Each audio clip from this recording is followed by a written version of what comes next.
Apa sih data science itu?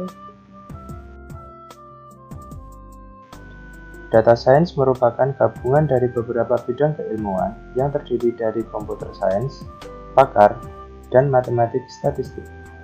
Untuk menjelaskan bagaimana data science itu bekerja, kami memberikan studi kasus agar lebih mudah dipahami. Yuk, langsung kita lihat studi kasusnya.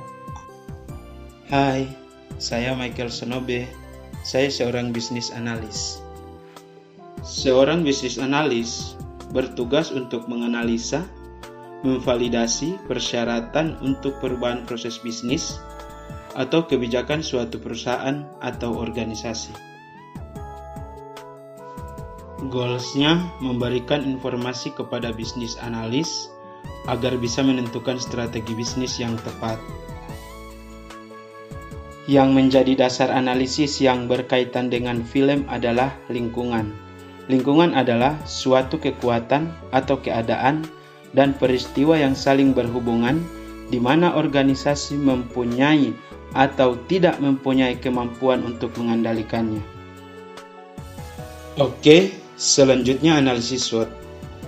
Dengan menggunakan analisis SWOT, kita mampu mengenali kekuatan dan kelemahan yang serta pemahaman akan ancaman dan peluang merupakan hal yang amat penting dilakukan dalam menjabarkan strategi perusahaan ke dalam langkah-langkah strategi pada tingkat bisnis.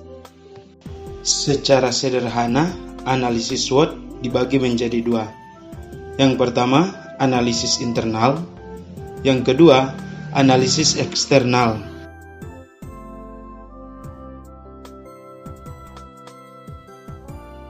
Kayaknya film bagus nih.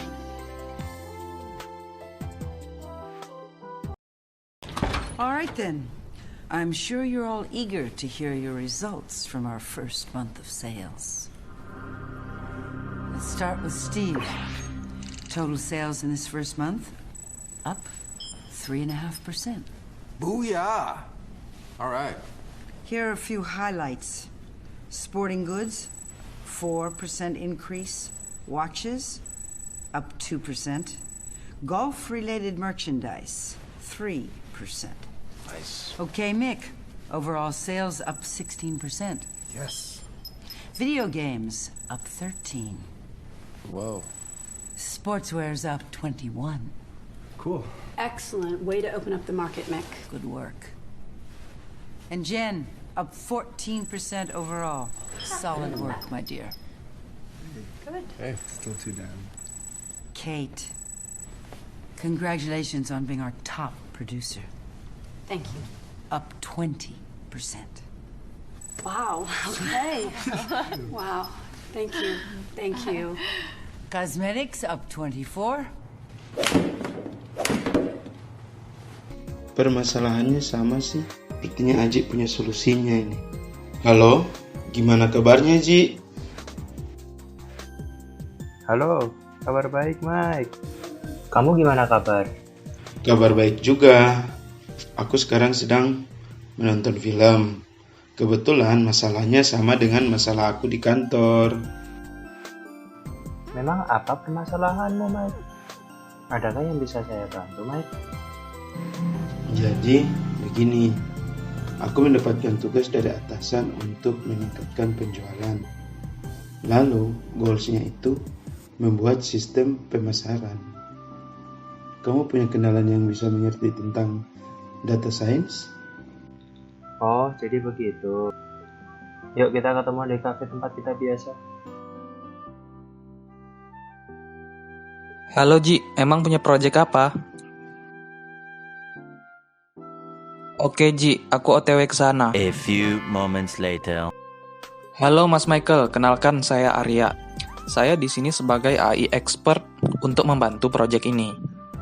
Jadi Mike ingin membuat sebuah aplikasi data science yang digunakan untuk meningkatkan penjualan suatu produk. Untuk dapat mencapainya, apakah kamu memiliki seorang teman yang menjadi data engineer? Halo Andi, aku ada proyek nih. Mau gabung nggak? Soalnya di sini membutuhkan seorang data engineer.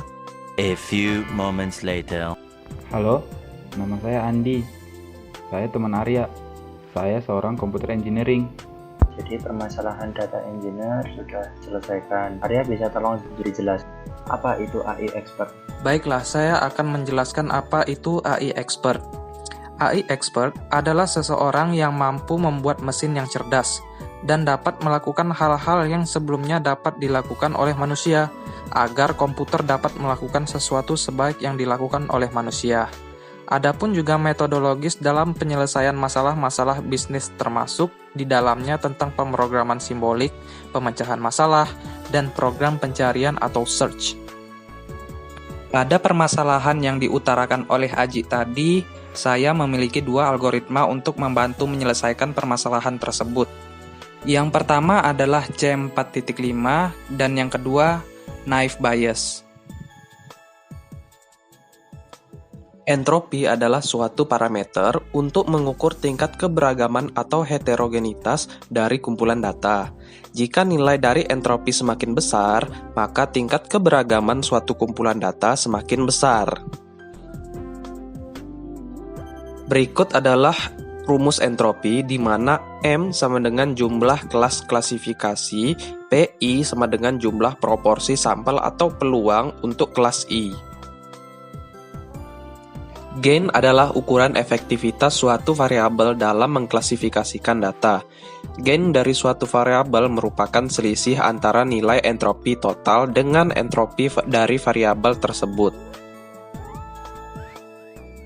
Berikut adalah rumus dari gain. Pada algoritma C4.5, nilai gain digunakan untuk menentukan variabel mana yang menjadi node dari suatu pohon keputusan. Suatu variabel yang memiliki gain tertinggi akan dijadikan node di pohon keputusan. Berikut adalah rumus dari naive Bayes, di mana X data dengan kelas yang belum diketahui, H hipotesis data merupakan suatu kelas spesifik, PH X probabilitas hipotesis H berdasarkan kondisi X, PH probabilitas hipotesis H, PX H probabilitas X berdasarkan kondisi pada hipotesis H, PX probabilitas X. Berikut adalah contoh klasifikasi dari algoritma C4.5.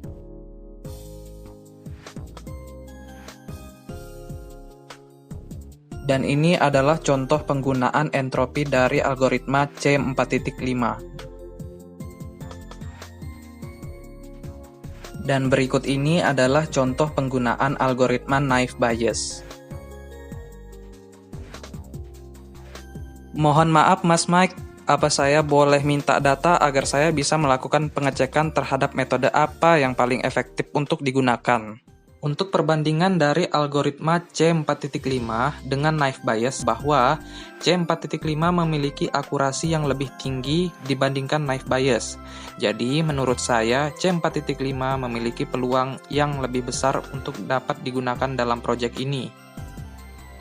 Data engineer itu apa ya? Nah, data engineer adalah orang yang membangun infrastruktur yang berhubungan dengan volume data yang besar, yaitu seluruh data yang dapat berguna untuk diambil datanya, tapi masih tidak beraturan atau tidak terstruktur. Itu berarti memastikan bahwa data yang dikumpulkan dan diambil secara efisien dari sumbernya saat diperlukan, dibersihkan, dan diproses sebelumnya. Untuk proses eksekusi, yang pertama, dataset time series atau mencari data time series itu dengan format XLS. Kemudian yang kedua, pre-processing. Di sini kita data cleaning dan data selection. Yang ketiga, convert data menjadi CSV. Yang keempat adalah mengolah data menggunakan tools. Kelima, store data ke database MySQL. Dan yang terakhir, output data prediksi. Nah, bagaimana cara pengumpulan datanya? Data dapat dibedakan dalam beberapa kategori. Jenis-jenis data dapat dikategorikan sebagai berikut. Yang pertama, menurut cara memperolehnya. Kedua, menurut sifatnya. Ketiga, menurut sumbernya. Dan terakhir, menurut waktu pengumpulannya. Untuk menurut cara memperolehnya, dibagi menjadi 2, yaitu data primer dan yang kedua, data sekunder. Kemudian menurut sifatnya juga dibagi 2, Yang pertama data kuantitatif dan yang kedua data kualitatif. Selanjutnya, menurut sumbernya juga dibagi dua. Yang pertama data internal dan yang kedua data eksternal. Nah, yang terakhir yaitu menurut waktu pengumpulannya juga dibagi dua, yaitu yang pertama cross section incidental dan yang kedua data berkala atau time series. Pada proyek ini, kita menggunakan dua kategori atau jenis-jenis data.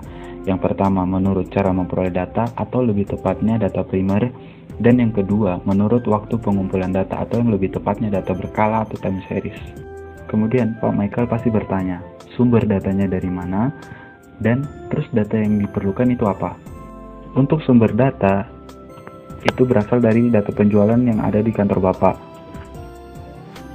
Atau lebih tepatnya sumber datanya dari data penjualan beberapa tahun terakhir yang ada di kantor Bapak. Kemudian, data apa saja yang diperlukan di data penjualan? Yang pertama, jenis barang. Yang kedua, nama barang. Yang ketiga, harga barang. Yang keempat, jumlah transaksi. Dan yang terakhir, tanggal transaksi.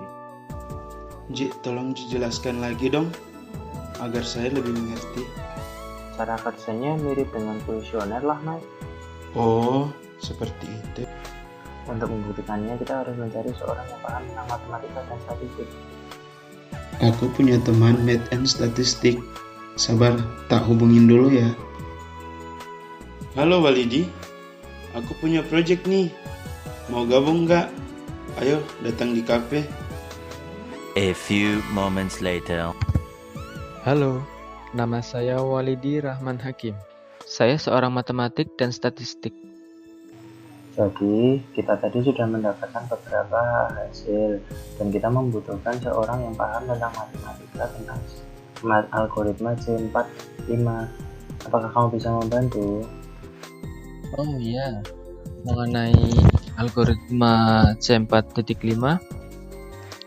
Jadi rumus di situ entropi sama dengan sigma N I sama dengan 1, yang artinya jumlah transaksi pelanggan dikurangi jumlah transaksi barang pertama dikali log 2. Kemudian untuk mencari gain sama dengan hasil dari entropi dikurangi jumlah transaksi pertama dibagi jumlah seluruh transaksi dikali hasil entropi transaksi kedua. Seperti itu.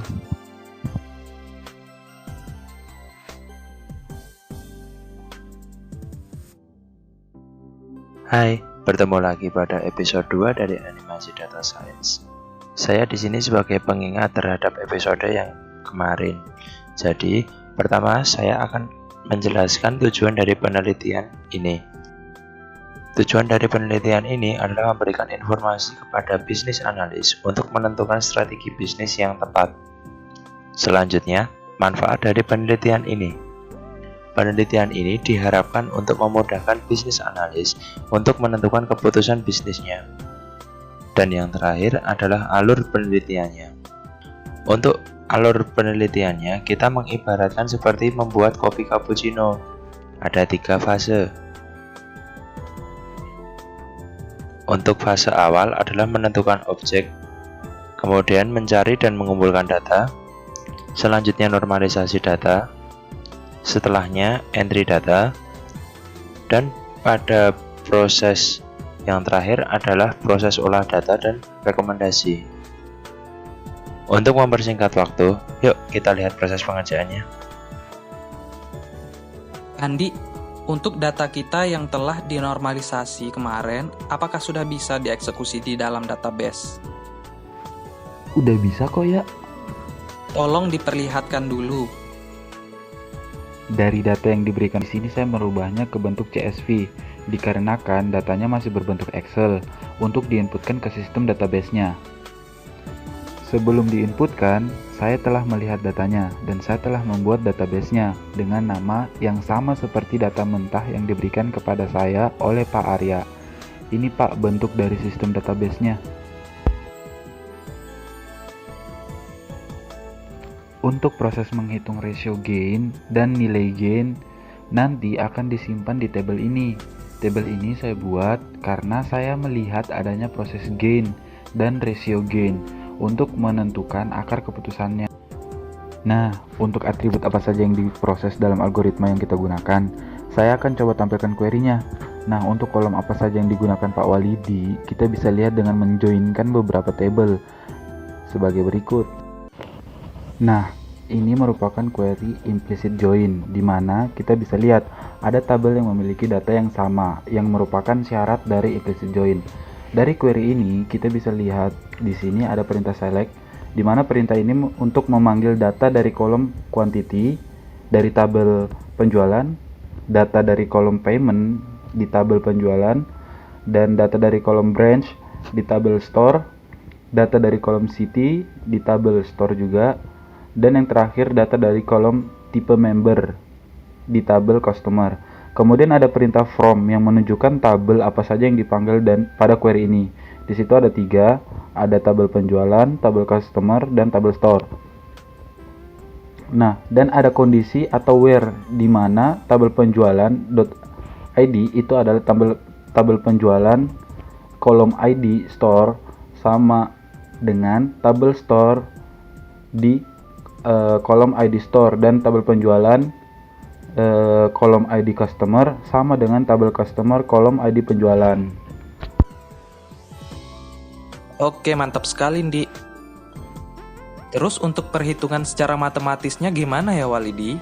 Jadi seperti ini perhitungan untuk entropi totalnya. Menelusuri 6 produk penjualan. Yang pertama adalah produk elektronik, kemudian ada produk fashion, kemudian produk food, health, home, and sport. Untuk kurung pertama ini merupakan perhitungan produk elektronik. Kedua adalah produk fashion, kemudian yang ketiga produk food, lalu yang keempat produk health, yang kelima home, dan yang terakhir yang keenam itu sport. Minus 170 dibagi 1000 dikali log 2 dikali 170 dibagi 1000 tambah minus 178 dibagi 1000 kali log 2 dikali 178 dibagi 1000 dan seterusnya, menghasilkan entropi total 2,583. Untuk perhitungan entropi kategorial, saya ambil contoh customer tipe, di mana customer tipe tersebut mempunyai 2 atribut, member dan normal. Kemudian konsepnya di sini perhitungannya sama dengan entropi total tadi. Untuk produk ini atau perhitungan pertama, kurung pertama ini dari produk elektronik, yang kedua fashion, yang ketiga food, yang keempat health, yang kelima home, yang terakhir yang keenam itu sport. Menghasilkan entropi kategorial customer tipe member 2,580 dan customer tipe normal hasilnya 2,581. Jadi bisa dihitung gain dari customer tipe 2,583 ini merupakan entropi total. Ini entropi total dikurangi 501 dibagi 1000 dikali 2,580 merupakan entropi kategorial dari customer tipe member. Kemudian dikurangi 499 bagi 1000 dikali 2,581 merupakan entropi kategorial dari customer tipe normal. Hasilnya 0,0024. Seperti itu. Baiklah Walidi, terima kasih. Untuk sementara sudah selesai ya teknisnya. Saya coba kirim filenya ke Aji.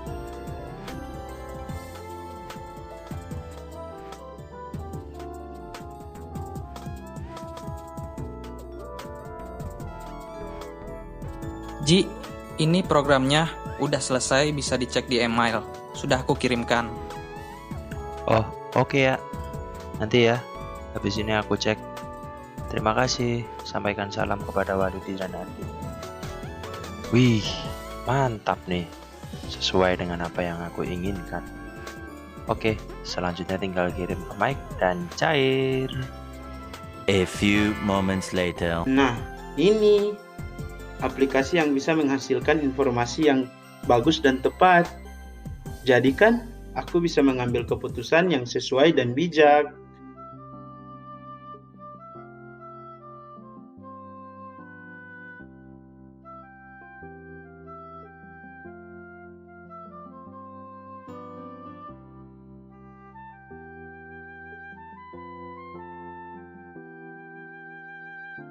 Sekian dari kelompok kami. Terima kasih.